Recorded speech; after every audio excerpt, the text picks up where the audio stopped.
Do you know what the strange thing is? People think childhood ends because you grow older. They're wrong. Childhood never ends. It simply hides. It hides inside the way you love, inside the way you trust, inside the way you run away, inside the way you apologize for things that were never your fault, inside the fear that someone will leave, inside the voice that tells you that you're not enough. You don't leave your childhood behind. You carry it every single day. My name is Kai. And before I became one of the forbidden angels, I was just a child. Like every child, I wasn't born afraid. I wasn't born ashamed. I wasn't born believing I had to earn love. Children don't come into this world broken. Someone teaches them how. Sometimes it's with fists. Sometimes it's with words. Sometimes it's with silence. People think wounds are only the bruises they can see. They're wrong. Some of the deepest wounds never bleed. A child can be wounded by violence, by being hit, by being screamed at, by being humiliated. But a child can also be wounded by something much quieter, being ignored, never being hugged, never hearing "I'm proud of you," being compared to someone else, feeling invisible while everyone else seems to matter, growing up in a house where fear lives at the dinner table, where every sound makes you wonder if another storm is coming. A child doesn't understand psychology. A child doesn't understand trauma. A child understands something much simpler. If the people who are supposed to love me hurt me, maybe I deserve it. And that's where the prison begins. Not outside, inside. Because children always look for an explanation. If mom is angry, it must be because of me. If dad leaves, it must be because I wasn't enough. If nobody listens, maybe my voice doesn't matter. Do you know what happens then? The child stops asking, stops dreaming, stops believing. Not because hope disappears, because hope becomes dangerous. When hope keeps getting hurt, it learns to hide. And then something strange happens. That child grows up. Everyone claps. Look how strong you've become. Strong? No. They became good at surviving. Those aren't the same thing. Some children become invisible. Some become perfectionists. Some become angry. Some become addicted. Some spend their whole lives trying to make everyone happy. Some never believe anyone who says, "I love you," not because they don't want love, because they've learned that love can hurt. The worst part? The world calls these behaviors personality. They're often survival. Every wound changes the way a child sees the world. If you grow up surrounded by kindness, the world feels safe. If you grow up surrounded by fear, the world becomes a battlefield. Every stranger becomes a possible threat. Every goodbye feels permanent. Every mistake feels catastrophic. Every silence feels like rejection. The child is gone, but the alarm never turns off. People ask, "Why can't you trust anyone?"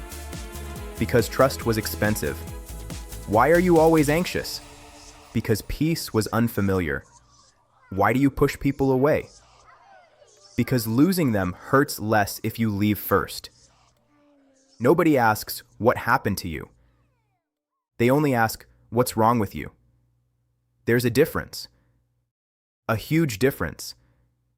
And then there are the adults, the ones who caused the wounds. Sometimes they didn't know. Sometimes they repeated what had been done to them. Sometimes they believed fear was education. Sometimes they confused control with love. That explains it. But it doesn't erase it. Because children don't remember explanations. They remember feelings. They remember trembling. They remember loneliness. They remember waiting for someone who never came. They remember crying in silence because nobody listened. Those memories don't disappear. They become part of the nervous system, part of the heartbeat, part of every relationship. For years, I hated those adults.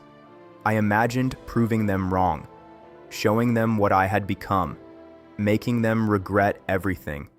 Maybe you felt that too. Maybe you still do. But one day I understood something. If I spend my whole life trying to defeat them, they're still controlling my life. Freedom begins the moment they stop living inside your head. That doesn't mean pretending nothing happened. It means refusing to let your pain become your identity. Healing isn't forgetting. Healing is remembering, without becoming a prisoner of the memory. That's why we are the forbidden angels. Not because we're perfect, because we refuse to let darkness write the ending. We chose something different. Music, art, creativity, friendship, dreams. Not because they erase pain, because they give pain a new direction. The child inside us doesn't need revenge. The child needs someone, finally, to protect him, to believe him, to say the words he should have heard years ago. You matter. It wasn't your fault. You deserved to be loved. You still do. Maybe that's why you're here. Maybe that's why you're listening. Because somewhere inside you, there's still a child waiting, not waiting for revenge, waiting for rescue. The truth is, no superhero is coming. No miracle is coming. No one can go back and rewrite your childhood. But someone can change your future. You. Only you. You can become the adult you needed when you were 5.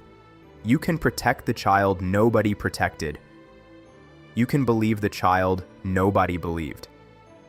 You can love the child nobody understood. That is the greatest revolution.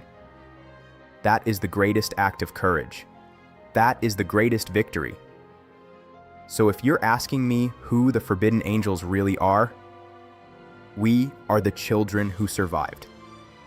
The children who refused to disappear. The children who turned their scars into wings. And now, it's your turn. Don't bury the child inside you. Set them free. Because your greatest battle was never against the people who hurt you. It has always been against the voice they left behind. Silence that voice. Let your own rise. And when you finally hear it, you'll discover something extraordinary. You were never broken. You were waiting to be found.